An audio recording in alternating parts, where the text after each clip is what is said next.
Hey there everyone, we're here doing the Course in Miracles lessons, and today we are doing lesson number 247, Without Forgiveness I Will Still Be Blind. And I'm just hanging out here in this area that's actually a private oyster fishing location. I'm just south of the Olympic Mountains, the Olympic National Park, and not too far away from Victoria, Canada. It's a beautiful morning so far today. I hope your day is going well and that these lessons are helping you. They are certainly helping me a tremendous amount.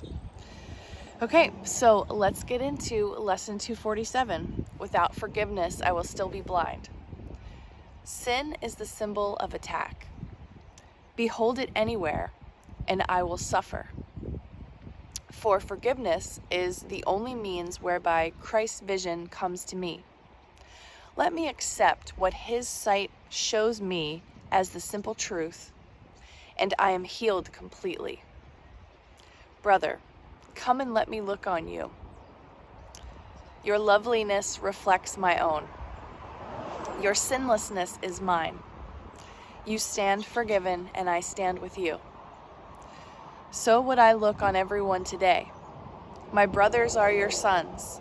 Your fatherhood created them and gave them all to me as part of you, and my own self as well. Today I honor you through them, and thus I hope this day to recognize myself. Without forgiveness, I will still be blind. So this is another message telling us that we are one. When we judge and attack others, we're really attacking ourselves. And I love how this kind of brings it all full circle and says, beholding the holiness and the sinlessness of our brothers and sisters is really beholding our own. And self-forgiveness is really where it's at anyway, right? All right, let's see what a year of forgiveness has to say about lesson number 247. Without forgiveness, I will still be blind. You are blessed beings indeed. I am that one you know as Jesus. It is important for you to understand the power of forgiveness. Yes, the whole study of A Course in Miracles is about these most magnificent abilities you possess. The ability to forgive, the ability to step back from judgment, and the ability to understand that there cannot be anything on this earth, in this experience you are having, that is not allowed to be. Ooh, take that in. Nothing about this experience is not allowed to be. If it has happened and you have witnessed it, then there is an aspect of divine mind that has allowed this thing to be.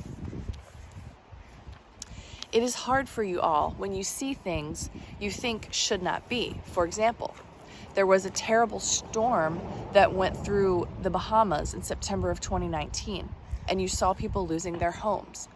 You saw people devastated. You saw people having experience you feel should not have happened. Well, these experiences are happening, and the people involved are going to come out of it, believe it or not, with beneficial knowledge that they did not have before the event. Many of you have been through a circumstance that you, in the moment it was happening, thought, this shouldn't be happening to me. Oh yeah, this is totally speaking to me the other day. It can be as simple as having a flat tire. For example, this shouldn't be happening to me, but this is happening to you. You argue with reality and you resist all that situation holds for you when you say it should not be. That is the judgment we are asking you to let go of here. The belief that you know what is good for you. Most of you don't have any idea what's good for you. And the belief that you know when others shouldn't do something. You don't know. You don't know their history. You don't know their motivations. You don't know the outcomes of situations. You can't see the repercussions of everything. You are simply not equipped to decide that something is a sin. And as I'm reading that, the sun is coming out a little, so that's pretty beautiful. In fact, there is no sin. Sin is something that is committed against God and is unforgivable. And God never looks at anything that way. Only humans in their small ego minds see things that way and figure that God would be offended. But it has been allowed by God to happen, so that is clearly not true. The power of forgiveness gives you everything. And there are so many times that people will come into a session with this being, Tina, for example, and ask, what is my purpose? Your purpose is to forgive everything you have not yet forgiven. That is your purpose. From that place of love, kindness, and understanding, you will get and experience everything that you would like to get and experience in this life. You hold on to judgments. You hold on to sin. You hold on to the belief that you know better than God, and it is not so. It will upset some of you to hear this, and that is okay. That is judgment as well. And you will have to forgive me for the teachings that bring you this information. Yeah, so we have to forgive Jesus too. Everybody gets forgiveness, starting with ourselves. I am that one you know as Jesus, and we will speak to you again tomorrow. Okay, so as always, these lessons speak to something directly in my life that I need to think about. And without forgiveness, I will still be blind. So this thing that's in my mind is definitely a situation that I'm thinking about. I don't know that I'm going so far as to say it should not have happened, but as it was happening and as I was watching it, I was really in disbelief. I couldn't believe it was happening. It made me feel disappointed and like exhausted and wanting to recoil myself, hold back love.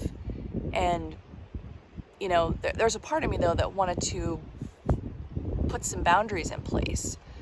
And so if anything positive came out of it, that's what I feel like was sort of the good result of this situation that occurred. And yeah, so now I'm just thinking about, you know, from my perspective, moving forward, how do I want to arrange and choreograph my life, my interactions with others moving forward. So, yeah, it's a little cryptic. I just don't want to get into everything. But, you know, I realize, though, without forgiveness, I will still be blind. Like, it really, really makes sense to me. And I don't know the whole story. I don't know the purpose of everything. I don't know what anything is for, you know, all that good stuff. So it's definitely great to have A Course in Miracles and have a community of people and have this like-mindedness and this alignment with peace and harmony to play with as I go through this experience in this incarnation. So I'm going to go back to enjoying this morning, and I hope you all are having a wonderful time and there's things that you can enjoy too. And I will be back with you again for our next lesson tomorrow. Lots of love. Mwah.